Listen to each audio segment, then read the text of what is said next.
un mystérieux MMORPG Harry Potter qui aurait été annulé dans les années 2000. Malgré le fait que le salon soit toujours d'actualité, nous allons quand même évoquer toutes les annulations dont doit faire face le CES. Et nous avons aussi un curieux bug de l'an 2000, on va appeler ça comme ça, dont doit faire face Google Chrome. Et bien entendu quelques petits articles en plus. Et bonjour à tous et bienvenue dans cette nouvelle revue de presse.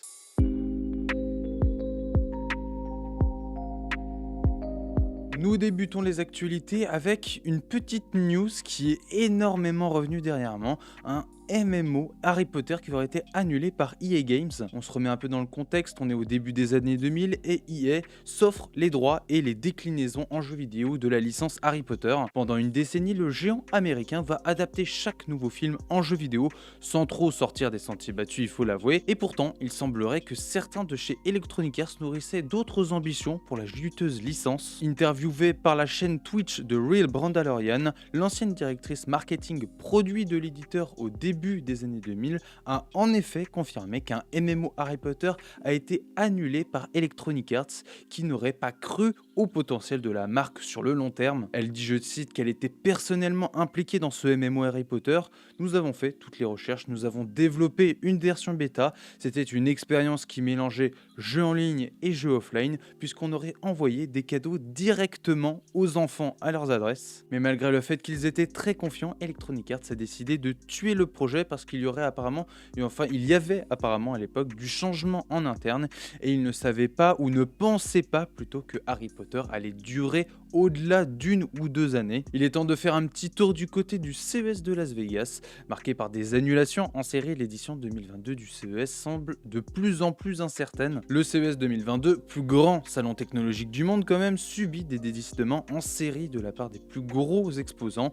Après Amazon, Meta, AT&T, on apprenait hier que Lenovo avait lui aussi décidé de faire passer la santé de ses équipes en priorité. Jeudi dernier, c'était aussi au tour de Google d'annoncer via un billet de blog que sa société de voitures autonome Yamo ne se rendrait pas physiquement sur le salon. L'entreprise a tout de même tenu à préciser qu'elle resterait présente virtuellement à l'occasion de plusieurs conférences en ligne. Après Google, ça a été au tour d'Intel d'expliquer que leurs plans pour le CES se concentreront désormais sur une expérience numérique en live avec un minimum de personnel sur place. Le fabricant d'accessoires gaming HyperX a rapidement annoncé une décision similaire, tandis que General Motors a surpris son auditoire après avoir assuré qu'elle serait bien présente sur le salon. L'entreprise automobile a finalement elle aussi annulé sa participation. Alors Samsung peut-il sauver le CES comme le dit l'article? Rappelons tout de même que jusqu'à nouvel ordre, Samsung ne sera pas le seul sur place.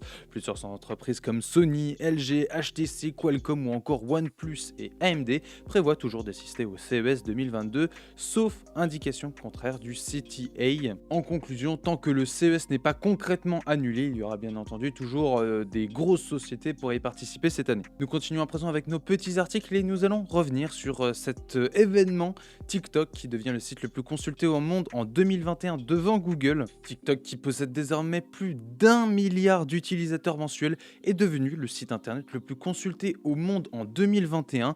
Cette estimation est à mettre au crédit de l'entreprise américaine Cloudflare qui publie régulièrement des analyses de l'activité web via son outil Cloudflare Radar. L'arrivée de TikTok dans ce podium bouscule quelque peu les codes puisque Google, Facebook et Microsoft sont d'habitude les 3 sites les plus visités, en tout cas en 2020. Les 3 sites les plus populaires aujourd'hui sont désormais TikTok, Google et Facebook. Notons également que Amazon en 6e position est repassé devant Netflix et c'est Apple qui occupe désormais la 4e place. Chose très intéressante pour terminer, YouTube d'ordinaire classé 8e a pris la tête du classement à une seule date, le 2 février 2021.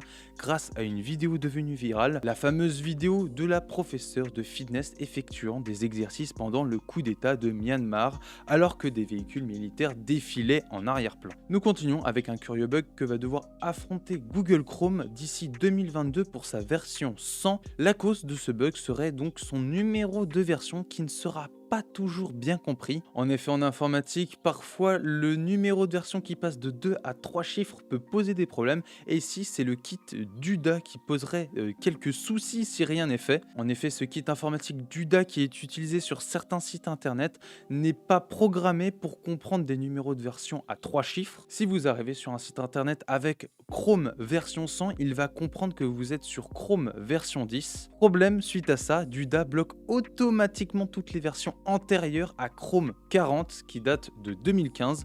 On devine donc le problème. DUDA va voir cette version 100 de Chrome, va comprendre version 10 et version 10 est inférieure à version 40. Merci Captain Obvious. Et du coup, il va vous refuser l'accès à certains sites internet. Alors Google est bien évidemment en train de travailler sur ce problème, mais la solution pérenne serait que ce soit tout simplement les équipes qui travaillent sur le kit DUDA qui prennent les dispositions qui s'imposent et que derrière tous les internautes et les créateurs de sites puissent mettre à jour leur site internet pour éviter qu'ils soient bloqués à l'avenir. Et nous terminons ces actualités avec l'écran alléché pour goûter des plats, l'invention what the fuck venue du Japon forcément. Un professeur japonais a créé un écran un peu particulier que vous pouvez lécher pour goûter ce qu'il affiche, que ce soit un plat ou un aliment. Ce téléviseur est pratique pour suivre un régime alimentaire, mais il n'en est encore qu'au stade de prototype. Alors les restaurants pourraient utiliser cet écran pour proposer des menus à goûter à leurs clients avant qu'ils puissent par exemple commander. Le téléviseur lui pourrait être produit en masse à partir de 875$ et malheureusement l'article n'évoque pas les soucis sanitaires que peut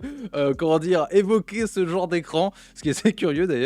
Et désinfecter l'écran à l'hydroalcoolique, niveau du goût, après on peut imaginer que ça passe pas vraiment. Du coup je sais pas comment tu peux imaginer un système qui soit sanitaire friendly et qui puisse être utilisé par le plus grand nombre.